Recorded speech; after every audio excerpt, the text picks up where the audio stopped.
Hello friends, હું પ્રણવ પટેલ આપણી આ ચેનલ સ્ટડીવર્સિટીમાં આપ સૌનું હાર્દિક સ્વાગત કરું છું. લાસ્ટ લેક્ચરમાં આપણે જોઈ ગયા કે વચગાળાની સરકાર જે બનેલી હતી તેના કોણ કોણ સદસ્યો હતા, તે કેવી રીતે સરકાર બનેલી હતી, તેના પ્રાવધાનો કયા કયા હતા, પ્લસ ઇન્ડિયા ઇન્ડિપેન્ડન્ટ એક્ટ એટલે કે ભારત સ્વતંત્રતા ધારો આપણે જોઈ ગયા, તેના પ્રાવધાનો જોઈ ગયા. અને જો તમે હજુ સુધી તે વિડીયો ના જોયો હોય, તમે આ ચેનલ પર નવા હોય તો તે વિડીયો જોઈ લેજો. આ વિડીયોને લાઈક કરી દેજો, સબસ્ક્રાઇબ કરી દેજો અને પોતાના મિત્રો સુધી પણ પહોંચાડજો. તો આજે આપણે જોવાના છીએ ઇન્ડિયન પોલિટી. તો સૌથી પહેલા તે આવે છે કે ઇન્ડિયન પોલિટી છે શું. જે પોલિટી શબ્દ છે ને, તે ઘણો વિસ્તૃત શબ્દ છે. એ કેવી રીતે? તો આ જે પોલિટી શબ્દ છે તે પોતાની અંદર ઘણા અલગ અલગ બીજા પણ જે પોતાનામાં વિસ્તૃત શબ્દ છે તેવાને શબ્દોને સમાવેલા છે. કેવી રીતે? તો આ પોલિટીની અંદર ઇન્ટરનેશનલ અફેર્સ એટલે કે આંતરરાષ્ટ્રીય સંબંધો પણ આવી જાય છે, નેશનલ અફેર્સ પણ આવી જાય છે, અને તેની સાથે બીજી કેટલીક જે કૂટનીતિઓ ચાલતી હોય છે આપણા દેશને વિકાસ કરવા માટે કે પછી બીજા દેશથી રક્ષણ મેળવવા માટે, રાજનીતિ અથવા તેના બીજો શબ્દ છે તે પણ ચાલતું હોય છે. અને સાથે સાથે બંધારણ, આ બંધારણ પણ પોલિટીનો જ એક ભાગ છે. એટલા માટે તમે જુઓ કે કોઈ પણ તમે બુક જુઓ, તે બુક પર ઇન્ડિયન કોન્સ્ટિટ્યુશન નહીં લખેલું હોય છે, તેના પર લખેલું હોય છે ઇન્ડિયન પોલિટી. કારણ કે બંધારણ તે આ આપણું પોલિટી છે અને આ છે બંધારણ તેનો એક ભાગ. તો આપણે સૌથી પહેલા આપણા ભારતના બંધારણ વિશે ભણીશું. તો સૌથી પહેલા સવાલ તે આવે કે કોઈ પણ દેશને બંધારણની જરૂર શા માટે પડે છે? આપણને પણ બંધારણની જરૂર પડી હતી. તમે જુઓ કે 1947માં આપણે આઝાદ થયેલા હતા અને બંધારણ આવેલું હતું 1950માં. તો 3 વર્ષ સુધી આપણે આપણા બંધારણની રચના કરેલી હતી અને બંધારણ અમલમાં આવ્યા બાદ ફાઇનલી બ્રિટિશો આપણા ભારતમાંથી વિદાય લીધી હતી. તો કોઈ પણ દેશ માટે બંધારણની જરૂર શા માટે છે? તો આ સવાલના જવાબ પહેલા આપણે થોડાક ઇતિહાસમાં પાછળ જવાની જરૂર છે. તો આપણે સૌથી પહેલા એ સમજીએ કે બંધારણનો ઉદ્ભવ કેવી રીતે થયો. તો ઘણા વર્ષોથી બંધારણ તો ચાલતું આવેલું છે. જેમ કે આપણા પણ પ્રાચીન ગ્રંથોમાં અર્થશાસ્ત્રનો ઉલ્લેખ છે.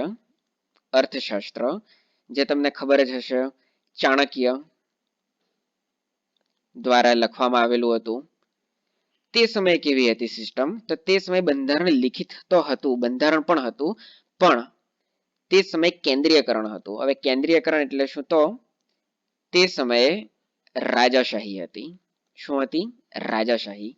રાજાશાહીમાં કેવું હતું કે જો કોઈ રાજા સારો આવતો હતો તો ઘણી સારી રીતે તે પોતાનું રાજ્ય ચલાવતો હતો. જો કે ખરાબ રાજા આવતો હતો તો આખા પોતાના રાજ્યનો વિનાશ પણ સાથે સાથે નોતરી લાવતો હતો. તો તે સમયે સિસ્ટમ કામ કેવી રીતે કરતી હતી? તો એમ કહી શકીએ કે તે સમયે એક પ્રકારે સન્મુક્તિયાર શાસન અથવા તો ઇંગ્લિશમાં તેનું નામ છે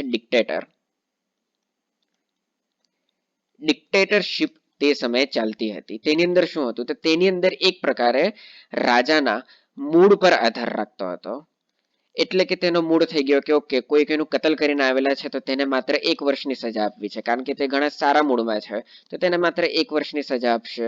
અથવા તો તેનો ઘણો મૂડ સારો છે તો તેને માફી પણ આપી દેશે. તેનો મૂડ ખરાબ છે અને કોઈએ માત્ર થોડી ચોરી કરી છે તો તેને પણ ફાંસીની સજા આપી દેશે. એ રીતે. અથવા જો રાજા સારો હોય તો એક બંધારણ અમલમાં આવતું હતું. પણ તે બંધારણ કેવું હતું? તે બંધારણના જેટલા પણ લો હતા ને, નિયમો, એ તમામ નિયમો રાજાએ લખેલા હતા. એટલે કે જો રાજાએ કીધું હોય કે જુઓ, મારા રાજ્યમાં જો કોઈ દારૂ વેચશે અને અહીં દારૂબંધી છે તો તેને આટલા વર્ષની સજા થશે. જો કોઈ આ ગુનો કરશે તો તેને કોઈ પણ સજા નહીં થશે અથવા તો ઓછી થશે. તો તેને જ બંધારણ માની લેતા હતા. તે રીતે ચાલતું હતું. પણ છતાં પણ તે લોકશાહી નહીં હતી, તે રાજાશાહી આપણે તેને કહેતા હતા.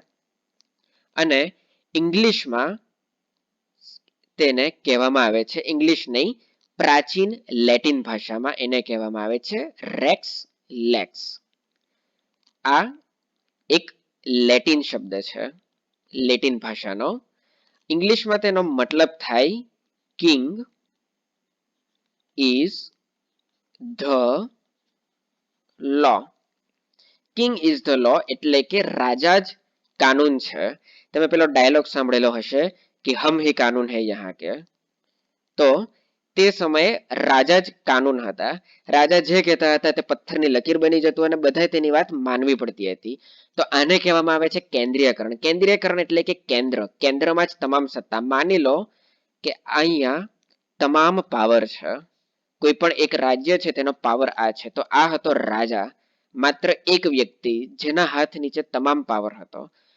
અને તેની ઉપર આવે છે તેના કેટલાક ખાસ અંગત મંત્રીઓ. તમે કદાચ સાંભળેલું હશે કે અષ્ટપ્રધાન, અષ્ટદિગ્ગજો, આવા બધા શબ્દો. આજની ભાષામાં આપણે જોવા જઈએ તો તેને કહીએ છીએ કેબિનેટ મંત્રીઓ. કેબિનેટ કક્ષાના જે મિનિસ્ટરો હોય છે મોટા મોટા, નાણામંત્રી, હોમ મિનિસ્ટર, ગૃહપ્રધાન, તે બધા. એની ઉપર બીજા આવે છે કેટલાક એવા કે જેમની પાસે ઘણો ઓછો પાવર હતો. આ રીતનું ચાલતું હતું. પણ મેઇન પાવર હતો અહીં કેન્દ્રમાં. આ તમે કેમેસ્ટ્રીમાં જોયું હશે કે એક ન્યુક્લિયસ હોય છે જેની આસપાસ ઇલેક્ટ્રોન ફરતા હોય છે અને વચ્ચે મેઇન પાવર હોય છે તેના કેન્દ્રમાં. તો તે સમયે પણ આવી જ સિસ્ટમ હતી અને એટલે જ તેને કહેતા હતા સત્તાનું કેન્દ્રીયકરણ. સત્તાનું કેન્દ્રીયકરણ અથવા તો સેન્ટ્રલાઇઝેશન આપણે તેને કહેતા હતા. તો આ રીતનું જે હતું ને તે ઘણા વર્ષોથી આ સિસ્ટમ ચાલતી આવી. પણ એક સમય એવો આવે ને કે જ્યારે પ્રજા કહે બસ બહુ થઈ ગયું. હવે તમે આ અમારી એક લિમિટમાં આવી ગયેલા છો. હવે આની આગળ અમે તમને નહીં વધવા દઈએ. અને જ્યારે તેમના પેશન્સનો, તેમના સીએમનો અંત આવે ત્યારે શું થાય? તો ત્યારે થાય બળવો. તો આવો જ એક બળવો થયો કે જે આ પોલિટીની દુનિયાની સૌથી મહત્વની ઘટનાઓમાંની એક ઘટના બની. હવે આ બળવો ક્યાં થયો? તો આ જે બળવો થયો તે થયો યુરોપમાં. યુરોપમાં ક્યારે થયો? 1215માં.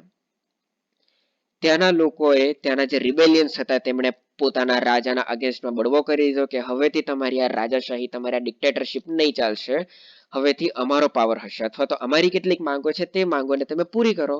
હવે એ બળવો એટલો બધો વધી ગયો કે રાજા તેને કાબુમાં ન રાખી શક્યા અને તેના લીધે 1215માં એક સંધિ થઈ. કોના વચ્ચે સંધિ થઈ? તો તે સંધિ થઈ રિબેલિયન્સ એન્ડ તેમના જે રાજા હતા king John. Rebellions versus king John. આ બંને વચ્ચે એક સંધિ થઈ જેનું નામ તમે સાંભળેલું હશે. તેનું નામ હતું પીસ ટ્રીટી.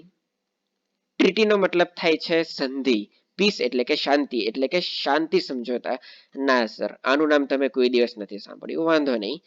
આનું જે એક બીજું નામ છે, તમે એ નામ કદાચ સાંભળેલું હશે. તેનું નામ છે સંધિ એટલે કે ટ્રીટી ઓફ લિબર્ટેટમ. ના સર, તમે કેવા કેવા શબ્દ બોલો છો? આનું નામ પણ મેં કોઈ દિવસ નથી સાંભળ્યું. ઓકે, વાંધો નહીં. હું તમને આનું ત્રીજું નામ આપું. આ જે સંધિ થયેલી હતી તેને કહેવાયું મેગ્ના કાર્ટા. હા સર, મેગ્ના કાર્ટા વિશે અમે સાંભળેલું છે. તો આ જ સંધિનું નામ છે મેગ્ના કાર્ટા. ક્યારે થયેલી હતી? તો 1215માં થયેલી હતી. કોના વચ્ચે થયેલી હતી? તો રિબેલિયન્સ એટલે કે વિદ્રોહીઓ અથવા ક્રાંતિકારીઓ અથવા તો બળવાખોરો, તમે કંઈ પણ બોલી શકો છો, તેઓ અને તેમના રાજા કિંગ જોનની વચ્ચે. અને આ એટલા માટે મહત્વની ઘટના છે કારણ કે કેટલાક તજજ્ઞો આ જે ઘટના છે ને, જ્યારે મેગ્ના કાર્ટાની સંધિ થયેલી હતી તેને કહે છે બિગ બેંગ ઓફ પોલિટી. એટલે કે બંધારણની દુનિયાની બિગ બેંગ. બિગ બેંગનું તો તમે નામ સાંભળેલું જ હશે. હા સર, સાંભળેલું છે કે બ્રહ્માંડ સૌથી પહેલા એક જ હતું આ રીતનું. પછી તેની અંદર એક વિસ્ફોટ થયો. વિસ્ફોટના લીધે આસપાસ તેના કણો વિખરાઈ ગયા અને સૌથી મોટા એક યુનિવર્સની રચના થઈ. બિલકુલ, અહીંયા પણ આવું જ થયું. હવે તે કેવી રીતે થયું તો તે આપણે આગળ સમજીશું. એની પહેલા તમે જોઈ લો, આ છે ત્યાંનું ચિત્રણ. આ છે આપણા રાજા કિંગ જોન. આ છે તેમના સલાહકારો અથવા તો તમે જોઈ શકો છો તે સમયે જે ચર્ચ હતા તેના પાદરીઓ છે. અને આ સાઈડ છે રિબેલિયન્સ. તેમની વચ્ચે આ એક મેગ્ના કાર્ટાની સંધિ થાય છે જે ઘણી એક ઐતિહાસિક ઘટના છે. તો આ સંધિમાં થયેલું શું હતું? તો આ સંધિમાં સૌ પ્રથમવાર રાઇટ્સ એટલે કે અધિકારો અથવા તો હક આપવામાં આવ્યા, પણ એ હક ગેરંટીડ નહીં હતા, એટલે કે તે ભેદભાવ વાળા હતા, પણ છતાં પણ આપવાની શરૂઆત થઈ. તો ભેદભાવ વાળા કેવા હતા? એટલે કે જો તમે મેલ હોય, પુરુષ હોય, તો તેમના માટે કેટલાક અલગ અધિકારો, ફિમેલ માટે કંઈક અલગ અધિકારો, જે રીચ હોય, પૈસા વાળા, તેમના માટે અલગ અધિકારો, જે પુઅર હોય, ગરીબ હોય, તેમના માટે અલગ અધિકારો. પણ છતાં પણ આપણે એમ કહી શકીએ કે એક રાઇટ્સ, હકોની શરૂઆત થઈ. જેમ કે પહેલા હતું કે કોઈ પણ હોય રાજાના મૂળ પર આધાર રાખતો હતો, કે કોઈ પણ ગુનો કરે અને રાજાનો મૂળ સારો હોય તો તેને છોડી પણ દે, અથવા તો કે નાનામાં નાની ગુના માટે પણ ફાંસીની સજા આપી દે. તેવું નહીં થયું. કેટલાક રાઇટ્સ આપવામાં આવ્યા, ભલે બધાને અલગ અલગ પણ અપાયા. તો સર, અમે બીજું પણ કંઈક સાંભળ્યું. તમે કીધું કે મહત્વની ઘટનાઓમાંની એક ઘટના, અને મહત્વની ઘટનાઓમાંની એક ઘટનાનો મતલબ થાય કે કોઈ બીજી પણ એવી ઘટના બની હશે. બિલકુલ બની. તો ક્યારે બની એ ઘટના? તો એ ઘટના બની 4th જુલાઈએ. એ ઘટના બની 4th જુલાઈએ. 4th જુલાઈ ક્યારે?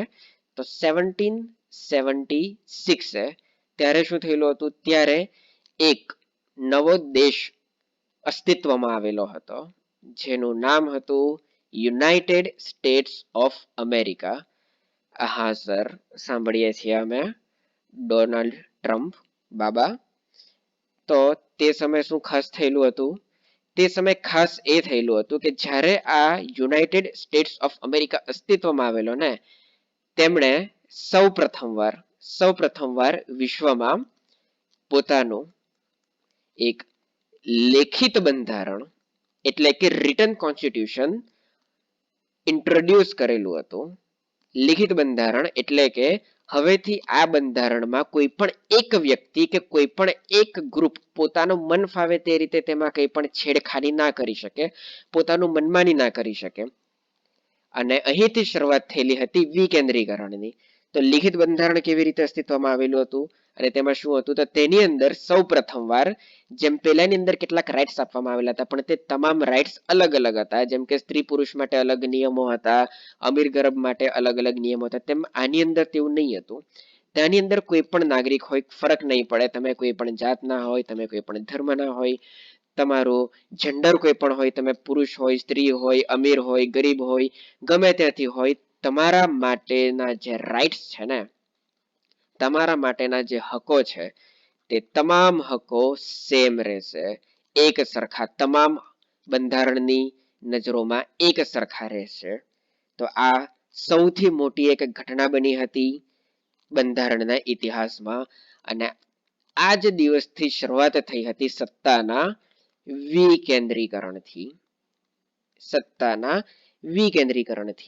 તો વિકેન્દ્રીકરણ હવે કેવી રીતે કામ કરે છે, પણ એ સમજવા માટે આપણે આગળ પહેલા બીજી કેટલીક વસ્તુ સમજવાની જરૂર છે. પણ અહીંયા તમે જુઓ બીજી એક વસ્તુ કે જે પહેલા જે લેક્સ ને, એટલે કે રાજા એ સર્વોપરી છે, રાજા એ જ નિયમ છે, હમ હી કાનૂન હૈ, તે આખું રિવર્સ થઈ ગયું. કેવી રીતે રિવર્સ થઈ ગયું?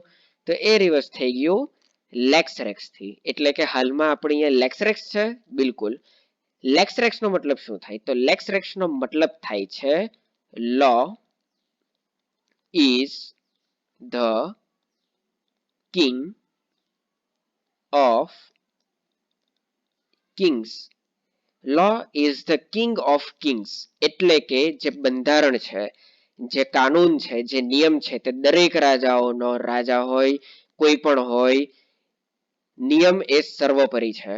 મને ફરક નહીં પડે કે તમે કોઈ પણ ક્ષેત્રના રાજા હોય, તમારું ક્ષેત્ર ગમે તેટલું મોટું હોય, ગમે તેટલું નાનું હોય, તમે રાજા હોય, તમે મહારાજા હોય, તમારા અંડરમાં બીજા 10 રાજાઓ કેમ નહીં હોય, પણ તમે સર્વોપરી નહીં હશો.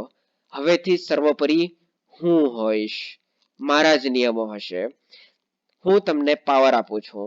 તમારી પાસે સૌથી વધારે પાવર હશે, તમારી પાસે નાગરિકો કરતા વધારે પાવર હશે, તમારી પાસે મંત્રીઓ કરતા વધારે પાવર હશે, પણ તમારી પાસે એટલા જ પાવર હશે જેટલા હું, એટલે કે લો, હું તમને પ્રોવાઈડ કરીશ, હું તમને આપીશ. હું જો એમ કહું કે આ કોઈક ગુનો કરે છે, તેના માટે આટલી જ સજા મળવી જોઈએ, તો તમે આનાથી નહીં તો વધારે સજા આપી શકો, નહીં ઓછી સજા આપી શકો. તમે હમણાં સુધી 2 લગામ ઘોડા હતા, પણ હવેથી તમારી ઉપર એક લગામ કસેલી છે અને તે લગામ કસવાનું કામ કરેલું છે મેં, એટલે કે લો, એટલે કે બંધારણ, કોન્સ્ટિટ્યુશન. તો બીજો એક નવો શબ્દ આવે છે અહીંયા, વિકેન્દ્રીકરણ. તે શું છે? પણ એ સમજવા પહેલા તમારે કેટલીક બીજી વસ્તુ સમજવી જરૂરી છે. કઈ વસ્તુ? તો બંધારણની જરૂર શા માટે છે? તો આનો જવાબ હવે તમને મળી ગયેલો હશે. જુઓ કે તે ગાઈડ છે સ્ટેટનો. ગાઈડ કેવી રીતે? અને અહીંયા સ્ટેટ એટલે કે સરકારનો માર્ગદર્શક. સર, અમને એટલું તો આવડે છે અંગ્રેજી કે સ્ટેટનો મતલબ થાય રાજ્ય, પણ એવું નથી. શા માટે? કારણ કે પોલિટીની ભાષામાં સ્ટેટનો મતલબ કોઈ રાજ્ય નથી થતું. સ્ટેટનો મતલબ થાય સરકાર. સરકારની અંદર જે પણ સર્વોચ્ચ હોદ્દો ધરાવતો હોય, પછી ફરક ના પડે કે તે પીએમ હોય, તે રાષ્ટ્રપતિ હોય, તે કોઈ એમએલએ હોય, તે એમપી હોય, તે પછી કોઈ કોર્ટ હોય, કોઈ પણ હોય. સ્ટેટનો મતલબ થાય પીએમ પ્લસ રાષ્ટ્રપતિ plus MLA plus MP plus court plus કોઈ પણ અલગ લોકલ ગવર્મેન્ટ પ્લસ નાગરિકો. આ તમામનું કમ્બાઈન થઈને તેને કહેવામાં આવે છે સંયુક્ત રીતે સ્ટેટ. તો હવે તમે યાદ રાખજો કે જ્યારે પણ તમે બંધારણ ભણો, જ્યારે પણ તમે પોલિટી કરો, ત્યારે સ્ટેટ શબ્દ આવે ત્યારે સ્ટેટનો મતલબ થાય છે સરકાર, રાજ્ય નહીં.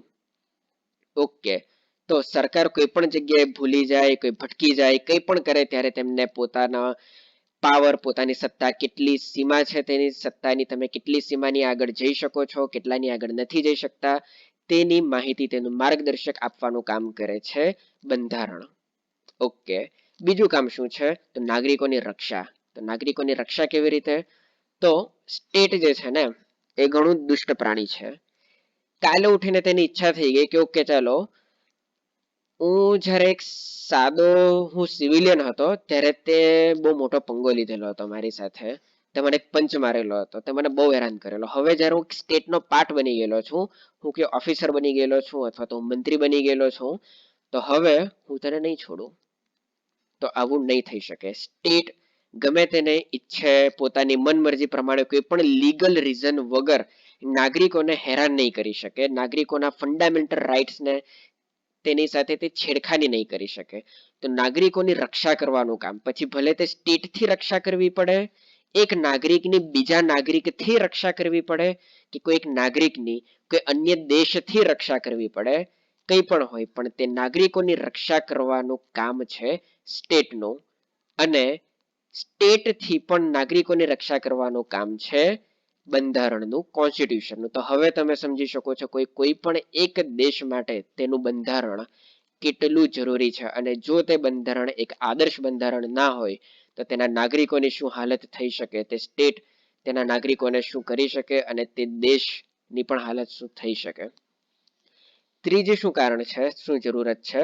તો સરકાર પર નિયંત્રણ લાવવા માટે. તે પણ આપણે જોઈ ગયા કે સરકાર કંઈ પણ પોતાનું મનમરજી પ્રમાણે ના કરી શકે. તેના માટે તેની ઈચ્છા થઈ ગઈ કે ચાલો આપણે આ એક વસ્તુમાં ચેન્જ લાવવો છે, આપણે આ આખો નિયમ બદલી નાખવો છે, આપણે આખો કાનૂન એક બદલી નાખવો છે.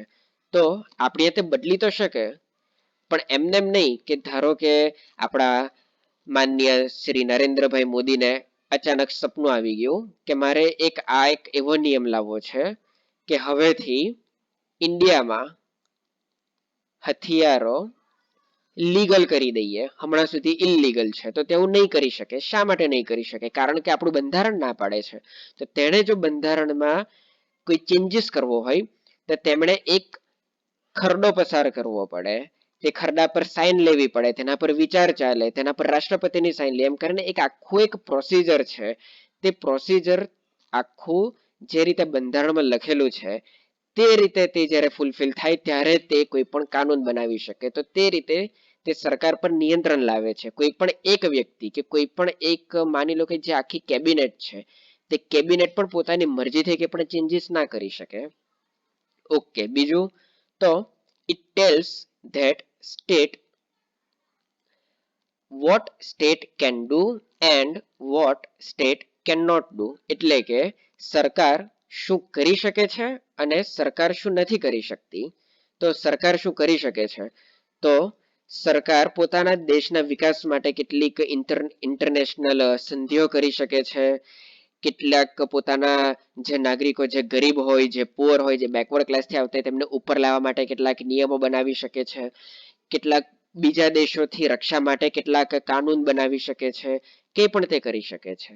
તો સરકાર શું નથી કરી શકતી, તો સરકાર નાગરિકોને જે બંધારણ ફંડામેન્ટલ રાઇટ્સ આપે છે ને તેનું ઉલ્લંઘન નથી કરી શકતી. અને જો તેનું ઉલ્લંઘન કરવું હોય તો કેટલાક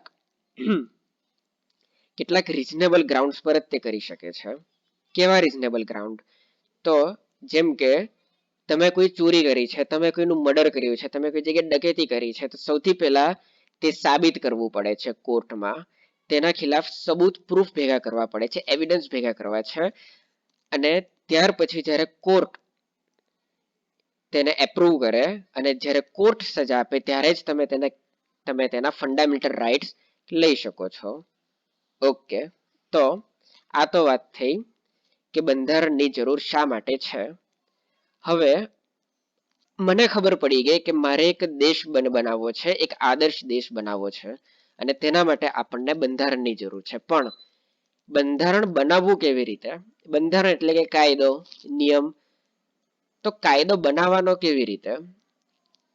એટલે કે માની લો કે મને એક ડિગ્રી જોઈએ છે, આપણને એક ડિગ્રી જોઈએ છે, તો ડિગ્રી એમને એમ તો ના મળે ને. ડિગ્રી માટે સૌથી પહેલા આપણે કોલેજ જવું પડે. કોલેજ પણ આપણે કેવી રીતે જઈ શકીએ? કોલેજ જવા માટે આપણને સૌથી પહેલા 11th અને 12th કમ્પ્લીટ કરવું પડે. તે કમ્પ્લીટ કરવા માટે આપણે સૌથી પહેલા 1 to 10th કમ્પ્લીટ કરવું પડે. ત્યાર પછી આપણે કોલેજમાં જઈએ. કોલેજના પણ કેટલાક પોતાના નિયમો હોય છે, હાજરીને લઈને, પ્રેક્ટિકલ્સને લઈને, થિયરીને લઈને, એક્ઝામને લઈને, તે આપણે પાસ કરવું પડે છે. અને ત્યાર પછી આપણને ડિગ્રી મળે છે. એટલે કે કેટલાક નિયમો હોય છે, તે બધા જ નિયમોને આપણે ફોલો કરીએ ત્યારે આપણને એક એવી વસ્તુ મળે છે જે આપણને જોઈએ છે. હા સર, અમને સમજ પડી ગઈ. તો જ્યારે આપણે એક બંધારણ બનાવવું હોય છે ને ત્યારે પણ આપણે કેટલાક નિયમોને ફોલો કરવા પડે છે. સર કેવી વાત કરો છો તમે? બંધારણ એટલે કે નિયમ, અને જ્યારે આપણે નિયમો બનાવવા પડે ત્યારે આપણે નિયમોને ફોલો કરવા પડે. યસ, આ જ એક વાત છે. તો હવે તમે બન્યા રહો, કારણ કે આ વસ્તુ એવી છે કે જે તમને કોઈ પણ બુકમાં લખેલી નહીં મળશે. આ છે બેઝિક લોસ ઓફ લો, એટલે કે નિયમો માટેના નિયમો. તો બીજા ઘણા બધા બેઝિક નિયમો છે, પણ આપણે સમજવાની જરૂર માત્ર 4 જ છે. કયા કયા? તો સૌથી પહેલો નિયમ છે કે law should be written and clear. જે બંધારણ બને ને તે લિખિત હોવું જોઈએ અને સ્પષ્ટ હોવું જોઈએ. સર અમે તો ભણેલા છે કે કેટલાક એવા પણ છે કે જે અલિખિત છે. તો હું પોતાની જાતને ક્લિયર કરું કે આદર્શ, એક આદર્શ બંધારણ જો તમારે બનાવવું હોય તો તેના માટે કેટલાક તમારે નિયમોનું પાલન કરવું પડે. કેવી રીતે? તો તે લિખિતમાં હોવું જોઈએ કે જેના લીધે આપણે બતાવી શકીએ. તમે જોયેલું હોય કોઈ પણ જગ્યાએ કે ભાઈ મને તારી પાસેથી રૂપિયા જોઈએ છે. કેટલા રૂપિયા? 50,000. કેમ જોઈએ છે? કારણ કે મેં તને આપેલા. ભાઈ તારી પાસે સાબિતી શું છે? કે લિખિતમાં છે કે રિટર્નમાં નથી? તો પછી હું કેવી રીતે માની લઉં કે મેં તારી પાસેથી રૂપિયા લીધેલા હતા? તો તે જ રીતે આપણે કોઈ પણ દેશને જો ચલાવવો હોય તો તેના માટે તમે સમજી શકો છો કે લિખિતમાં બંધારણ કેટલું ઇમ્પોર્ટન્ટ છે. પ્લસ તે સ્પષ્ટ હોવું જોઈએ. તો આ જે શબ્દ છે ને સ્પષ્ટ, તે પોતાની અંદર ઘણો વિસ્તૃત છે. કેવી રીતે? તો માની લો કે મેં કાયદો બનાવ્યો. કયો કાયદો? તો મારા દેશમાં કોઈ પણ તમે વાહન ચલાવો, તે વાહન જો તમે ફાસ્ટ ચલાવો ને, જો તમે કોઈ પણ વાહન ફાસ્ટ ચલાવશો તો અમે તમારું વાહનને જપ્ત કરી લઈશું. પણ હું સ્પષ્ટ નથી કહેતો કે ફાસ્ટ એટલે કેટલું ફાસ્ટ. આ જે શબ્દ છે ને તે તુલનાત્મક શબ્દ છે. હવે કેટલાક માટે 40 કિલોમીટરની સ્પીડ પણ ઘણી ફાસ્ટ કહેવાય, જ્યારે કેટલાક લોકો માટે 100 કિલોમીટરની સ્પીડ કંઈ જ ના કહેવાય. તો તમે સમજી શકો છો કે તે સ્પષ્ટ શબ્દ ક્લિયર કરવો કેટલો જરૂરી છે. અને તે પણ એવા સમયે જ્યારે પોતે જ સ્ટેટ એટલે કે સરકાર હોય કે પછી કોઈ પણ વકીલો હોય તે લોકો બેસ્યા જ હોય કે તમે ગમે તેટલું પોતાનું એક સ્પષ્ટ બંધારણ બનાવો, તમે લિખિતમાં કે ગમે તેટલું તમે ટ્રાય કરો, અમે તેમાંથી કંઈક ને કંઈક લૂપ હોલ શોધી લઈશું, અમે અમારા ક્લાયન્ટને ગમે તે રીતે બચાવી લઈશું. અને તમે જોતા હોય કે ઘણી મોટી મોટી હસ્તીઓ હોય છે તે ગુનો કરતા હોય છે પણ છતાં પણ બચી જતા હોય છે. શા માટે? લૂપ હોલના કારણે. કારણ કે તેઓ કંઈક ને કંઈક એવો લૂપ હોલ શોધી લેતા હોય છે. તેથી આ જરૂરી છે કે બંધારણ સ્પષ્ટ હોવું જોઈએ. બીજો નિયમ શું કહે છે? બીજો નિયમ કહે છે કે law cannot be arbitrary and ambiguous. Arbitrary એટલે કે મનમાની, એમ્બિગુન્ટ એટલે કે અસ્પષ્ટ. મનમાની એટલે કે કોઈ પણ બંધારણ જો તમારે આદર્શ બંધારણ બનાવવું હોય ને તો તે મનમાની વાળો નહીં હોવો જોઈએ. મનમાની વાળો એટલે કેવી રીતે? એટલે કે અચાનક મારી ઈચ્છા થઈ ગઈ, હું એટલે કે સ્ટેટ, મારી ઈચ્છા થઈ ગઈ કે મારે આખા દેશમાં એક નિયમ લાવવો છે. કેવો નિયમ લાવવો છે? તો એક એવો નિયમ લાવવો છે કે તમે જો એક કામ કરો ને 5 કલાકનું કામ, તો જે પુરુષ હોય છે ને, જે મેલ હોય છે તેને હું એક દિવસના 100 રૂપિયા આપીશ. ઓકે. અને જે ફિમેલ હોય છે ને તેને તે જ કામના 80 રૂપિયા આપીશ. તો આવું ના કરી શકાય. તમે પોતાની મનમાની ના ચલાવી શકો. અથવા તો કંઈ એવું કરો કે ઓકે ચાલો જે સિવિલિયન હોય છે ને, જે સામાન્ય નાગરિકો, તે લોકો જો કોઈ ગુનો કરે તો તેમને 10 વર્ષની સજા થશે. અને અમે જો કોઈ ગુનો કરીશું, કોઈ પણ એમએલએ હોય, એમપી હોય, તો અમને માત્ર 5 વર્ષની સજા થશે. તો તમે આવું ના કરી શકો. તમે તમારી મનમરજી પ્રમાણેનું ન કોઈ પણ બંધારણ બનાવી શકો. અને બીજું, તે અસ્પષ્ટ નહીં હોવો જોઈએ. કેવી વાત કરો સર, તમે અહીંયા ઉપર જ કહી ગયા કે કોઈ પણ લો તે સ્પષ્ટ હોવો જોઈએ. તો સીધી વાત છે કે તે અસ્પષ્ટ ના હોવો જોઈએ. એવું નથી મિત્રો. કેમ નથી? એટલા માટે જ આ બંધારણ સબ્જેક્ટ જે છે ને તે આટલો બ્યુટીફુલ છે.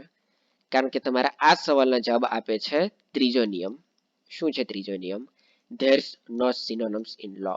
એટલે કે બંધારણમાં સમાનાર્થીને સ્થાન નથી. કેવી રીતે? તો જેમ કે હું એમ કહું કે બંધારણ સ્પષ્ટ ના હોય, સ્પષ્ટ હોવું જોઈએ, તો એનો મતલબ આપણે એમ નહીં કરી શકીએ કે બંધારણ અસ્પષ્ટ નહીં હોવું જોઈએ. કેવી રીતે?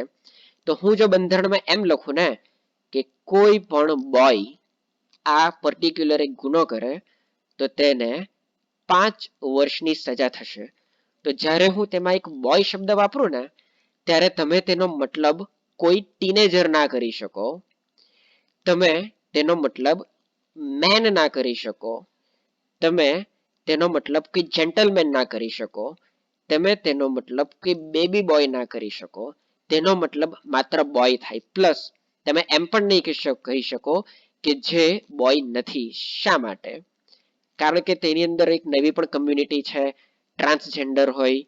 તો આવી રીતનું કે જ્યારે હું કોઈ પર્ટિક્યુલર શબ્દ બોલું ને તો આપણે તેના કોઈ સમાનાર્થી શબ્દ ના કાઢી શકીએ. તેમાં કોઈ પણ એક શબ્દ હોય છે તેનો તે જ શબ્દ નીકળવો જોઈએ. જેમ કે આપણે આગળ જોઈશું નેક્સ્ટ લેક્ચરમાં જ્યારે એક શબ્દ આવશે આમુખમાં, લિબર્ટી. લિબર્ટી એટલે કે સ્વતંત્રતા. તો આપણે જ્યારે તે શબ્દમાં લિબર્ટી આવે ને તો આપણે તે લિબર્ટીનો મતલબ ફ્રીડમ ના કરી શકીએ. કેવી રીતે? તો તે આપણે જોઈશું આગળ. પણ કહેવાનો મતલબ તમે સમજી ગયા હશો કે બંધારણમાં, કોન્સ્ટિટ્યુશનમાં સમાનાર્થીને સ્થાન નથી. અને જો તમારે બંધારણ સારી રીતે ભણવું હોય, જો તમારે બંધારણ એ રીતે કરવું હોય કે તમારા લોહીમાં ભળી જાય, તો તમારે સૌથી પહેલા આ 2 નિયમો ખાસ યાદ રાખવા કે બંધારણ તે લિખિતમાં હોવું જોઈએ, સ્પષ્ટ હોવું જોઈએ, અને બંધારણમાં સમાનાર્થીને સ્થાન નથી. એન્ડ લાસ્ટ કે કોઈ પણ બંધારણ હોય તે જે તે દેશની સીમા પૂરતો જ સીમિત હોવો જોઈએ. કેવી રીતે? તો યુએસએમાં એક નિયમ છે કે અમારી આ જે આર્મ છે ને એટલે કે હથિયારો લીગલ છે. અને ઇન્ડિયામાં હથિયારો ઇલીગલ છે. તો માની લો કે કોઈ અમેરિકન ઇન્ડિયામાં આવે છે અને પોતાની સાથે ગન પણ લાવે છે અને તે કહે છે કે ભાઈ હું તો અમેરિકન છું, આ જોઈ લો મારો પાસપોર્ટ, હું એક અમેરિકાનો છું અને અમારા દેશમાં હથિયારો રાખવા લીગલ છે એટલા માટે મેં હથિયાર રાખેલા છે. એવું ના ચાલે. શા માટે? કારણ કે તું તમારી ધરતી પર નથી, તમે અમારી ધરતી પર છો અને અમારી ધરતી છે ઇન્ડિયા. અમારી ધરતી પર અમારું બંધારણ હથિયાર રાખવું તેને પનિશેબલ ઓફેન્સ ગણે છે, તેને એક ગુનો માને છે. અને તેના લીધે અમને ફરક નથી પડતું કે તમે કોઈ પણ દેશમાંથી બિલોંગ કરતા હોય, તમારા દેશનું કોઈ પણ બંધારણ હોય, પણ અમારા દેશનું બંધારણ આ કહે છે અને તમે જો અમારા દેશની સીમામાં હોય તો તમારે અમારા જ દેશના બંધારણને ફોલો કરવો પડશે. તો આ એક નિયમ છે, તો યાદ રાખો. તો તમે જો તમારી નોટ્સ બનાવતા હોય તો તેના સૌથી પહેલા પાના પર તમે લખી દો આ 4 કાનૂન કે જે સૌથી વધારે ઇમ્પોર્ટન્ટ છે જો તમારે બંધારણ સમજવું હોય. હવે હું તમારા સવાલનો જવાબ આપું છું કે વિકેન્દ્રીકરણ અને કેન્દ્રીકરણ વચ્ચે તફાવત શું છે. તે મેં સૌથી લાસ્ટમાં એટલા માટે જ રાખેલું હતું કારણ કે તે સમજવા માટે તમારે સૌથી પહેલા આ વસ્તુ જાણવી જરૂરી હતી. તો તે કામ કેવી રીતે કરે છે હાલનું જે બંધારણ જે આપણે જોઈ ગયા લેક્સ રેક્સ એટલે કે વિકેન્દ્રીકરણ. તો આ સાઈડ છે કેન્દ્રીયકરણ અને અહીં છે વિકેન્દ્રીયકરણ. તો કેન્દ્રીયકરણમાં એક ન્યુક્લિયસ પ્રમાણે કામ કરતું હતું જેની અંદર તેના ન્યુક્લિયસમાં રાજા હતો અથવા તો કોઈ એક લીડર હતો અને તેની આસપાસ કેટલીક સત્તાઓ જે લીડર આપતો હતો કે ઓકે હું તમને આટલી સત્તા આપું છું, હું તમને આટલી ઓછી સત્તા આપું છું અને હું તમને આટલી આપું છું. તો તેમને એ પ્રમાણે કામ કરવાનું હોય અને જો આ એમ કહેતો હોય કે ઓકે હું તમારી પાસેથી આ સત્તા છીનવી લઉં છું તે લઈ પણ શકે. જ્યારે વિકેન્દ્રીકરણમાં અલગ કન્સેપ્ટ છે. તમે જુઓ કેન્દ્રીયકરણમાં આ જે ન્યુક્લિયસ છે ને અહીં પાવર છે, અહીં સત્તા છે. જ્યારે વિકેન્દ્રીકરણમાં આ જે મોટું છે આ પોતે ઇટ સેલ્ફ સત્તા છે અને વિકેન્દ્રીકરણ એટલે કે સેપરેશન એટલે કે ડિસેન્ટ્રલાઇઝેશન અને એટલે કે સેપરેટ કરે છે. કેવી રીતે સેપરેટ? તો સત્તાની વહેંચણી 3 ભાગોમાં કરે છે. Executive, legislative and judicial. એક્ઝિક્યુટિવને આપણે ગુજરાતીમાં કહીએ છીએ કારોબારી, લેજિસ્લેટિવને આપણે ગુજરાતીમાં કહીએ છીએ ધારાકીય અને જ્યુડિશિયલીને આપણે ગુજરાતીમાં કહીએ છીએ ન્યાય અથવા તો ન્યાયિક. તો આ જે આખું સર્કલ છે ને તે એક સત્તા છે અને આ સત્તાની વહેંચણી કરી છે કે સૌથી પહેલા જો તમે એક્ઝિક્યુટિવ પાર્ટમાં આવતા હોય, જો તમે કારોબારી ભાગમાં આવતા હોય તો હું તમને આટલી સત્તા આપું છું, તમે આટલી સત્તા લઈ શકો છો, તમે આની જ અંડરમાં કામ કરી શકો છો. તમે ધારાકીય છો તો તમારું કામ છે કોઈ પણ ધારો બનાવવાનું, કોઈ પણ નિયમ બનાવવાનું, તેને અમલ કરવાનું કામ છે કારોબારીનું. અને જો તમે કોઈ પણ પોતાના નાગરિકોને હેરાનગતિ કરી, તમે કોઈ પણ બંધારણનું ભંગ કર્યું, અમે તમને જે સત્તા આપી છે તેનો તમે દુરુપયોગ કરો છો, તમે તમારી સત્તાની બહાર જઈને કામ કરો છો, તો તેને જોવાનું કામ છે ન્યાયનું. તો આ રીતે સત્તાનું વિકેન્દ્રીકરણ કરેલું છે અને તેને જ અંગ્રેજીમાં કહેવાય છે ડિસેન્ટ્રલાઇઝેશન અથવા તો સેપરેશન, સેપરેશન ઓફ પાવર. આ કન્સેપ્ટ લાવવા વાળા હતા એરિસ્ટોટલ યુએસએમાં. તો અહીંયા તમે સમજી ગયેલા હશો કે બંધારણ કામ કેવી રીતે કરે છે. તો માનું છું ત્યાં સુધી અહીં સુધી તમારું ક્લિયર થઈ ગયેલું હોવું જોઈએ. તો આવનાર લેક્ચર આપણા ઘણા જ ઇન્ટરેસ્ટિંગ રહેવાના છે કારણ કે તમને ઘણી બધી એવી માહિતી મળશે કે જે તમને કોઈ પણ બુકમાં નહીં જોવા મળે. તેથી જ કહું છું, ફરીથી યાદ અપાવું છું કે જો તમે ચેનલને સબસ્ક્રાઇબ ના કરી હોય તો તેને સબસ્ક્રાઇબ કરી દો. આગલા વિડીયો જો તમારે જોવાના બાકી હોય તો તમે જોઈ શકો છો કારણ કે તમારી ગ્રીપ પકડાઈ જશે એક, જેથી તમારા કન્સેપ્ટ ક્લિયર થતો જશે. ચેનલને લાઈક કરી દેજો, શેર કરી દેજો, સબસ્ક્રાઇબ કરી દેજો અને જો તમારી કોઈ પણ ક્વેશ્ચન હોય, કોઈ પણ ક્વારી હોય, કોઈ પણ કન્ફ્યુઝન હોય, હમણાં સુધી જે પણ ચાલી ગયેલું છે તેને લઈને, તો તમે કોમેન્ટ સેક્શનમાં તમે પૂછી શકો છો. તો મળીએ નેક્સ્ટ લેક્ચરમાં. હું તમારા માટે આવા જ વિડીયો ડેઈલી બેઝિસ પર લાવતો રહીશ અને બેલ આઇકન દબાવી દેજો જેથી મારા એક પણ વિડીયો તમે મિસ ના કરો. તો ત્યાં સુધી stay safe and keep learning. Thank you very much.